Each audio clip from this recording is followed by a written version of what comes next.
des personnalités qui défilent au TCS, on n'entend plus trop parler des chiffres. Qu'est-ce qui explique ça? Alors que la maladie, c'est une façon de nous dire que ça n'existe plus, la maladie. J'ai déjà dit sur ce plateau et je réitère, à chaque fois que vous voyez ceux qui nous dirigent, donc le RDPC et son gouvernement derrière un projet, sachez qu'avant même d'engager l'exécution du projet, on a déjà détecté les pistes de détournement. Ça, c'est acté pour notre pays.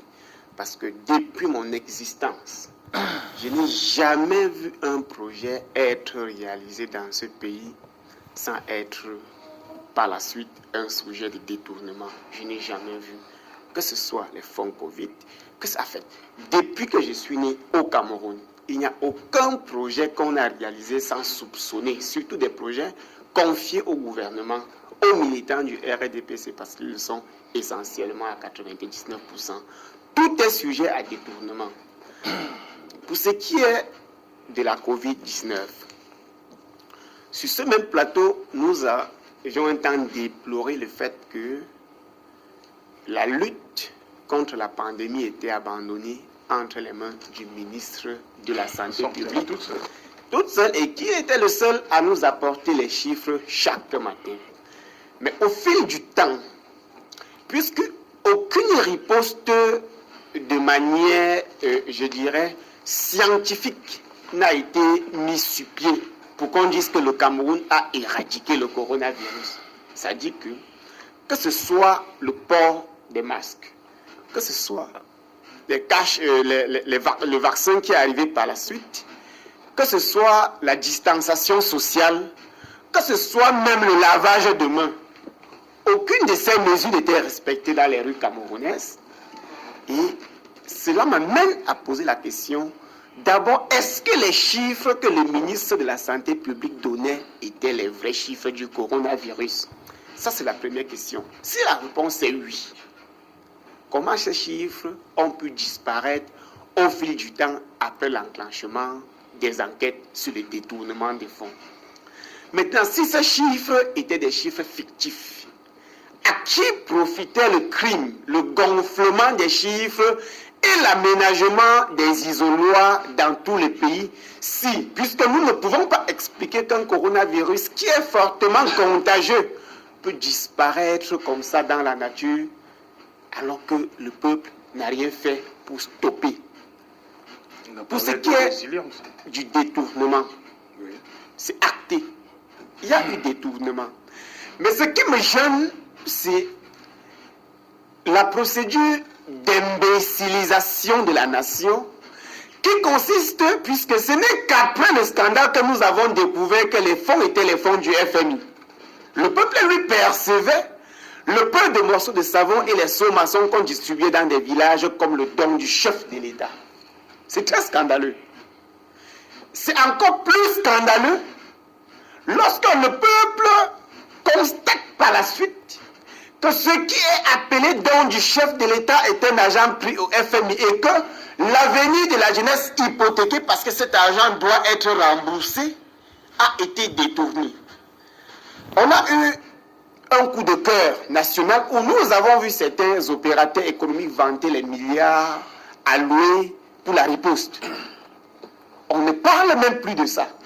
On ne sait pas si ce sont ces milliards, ces millions de francs que les hommes d'affaires donnaient, qui étaient constitués, qui étaient le don du chef de l'État, ou c'est le chef de l'État lui-même qui avait pris une partie de son salaire et de ses réserves financières pour aider la nation.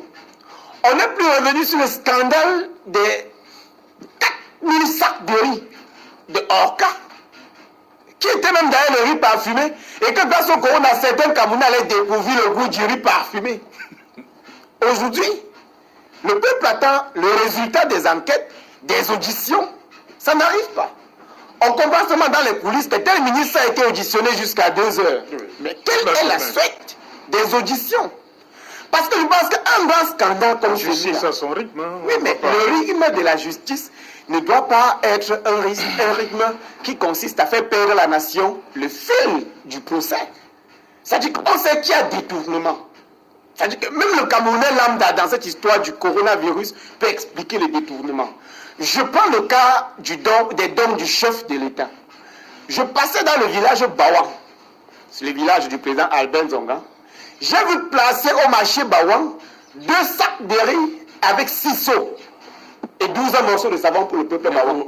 Vous plaignez tout à l'heure des riz Oka, c'était pas les riz Oka. J'en reviens. J'ai vu le riz Oka arrivé à Bawang. Je ne sais pas si c'était le riz Oka ou pas. Je ne peux pas témoigner que c'était le riz Oka. Tout ce que je sais, c'est que je n'ai jamais vu un Camerounais qui a accepté d'avoir vu ce riz avec les yeux. Parce que je pense que si on distribue 4000 sacs de riz, même demi-kilogramme, tu vas quand même rencontrer une seule personne qui va témoigner avoir goûté ce riz. En plus, le riz parfumé. Ah bon? Il était parfumé? Il était parfumé. Alors, le village Bawang a reçu... Les Camerounais allaient découvrir le riz parfumé? Bien sûr, puisque le riz parfumé aujourd'hui, dans la plupart des cas, est réservé pour les ministres, ceux qui gagnent les marchés publics et ne paient pas les impôts, ainsi de suite. Le peuple qui est au marché Nkouloulou, qui est à Noubel, Mbanga, Pongo, à Bepanda, Moussoké, mange n'importe quel riz. Ça veut dire que Orca peut-être avait voulu que le Cameroun, lambda, découvre un riz qui a du parfum. Mais les ministres qui ont les moyens de s'offrir l'argent pour acheter le riz parfumé n'ont pas donné ce riz aux Camerounais. Donc le détournement est acté d'autant plus que on vous explique par exemple qu'un ministère comme celui de la forêt et de la faune aurait perçu plusieurs centaines de millions, voire des milliards pour la riposte dans son département ministériel. Okay. Et on se demande comment est-ce que cet argent a été géré. Donc ce qu'il faut, en conclusion pour moi, pour garantir les Camerounais, pour au moins se laver la douleur dans le cœur des Camerounais, c'est de nous expliquer comment cet argent qui doit être remboursé par la génération future a été géré parce que le FMI ne fait pas des dons. C'est une institution financière bancaire qui octroie des prêts aux nations et que ces nations sont condamnées à rembourser même après 50 ans. Okay. Merci. Et voilà.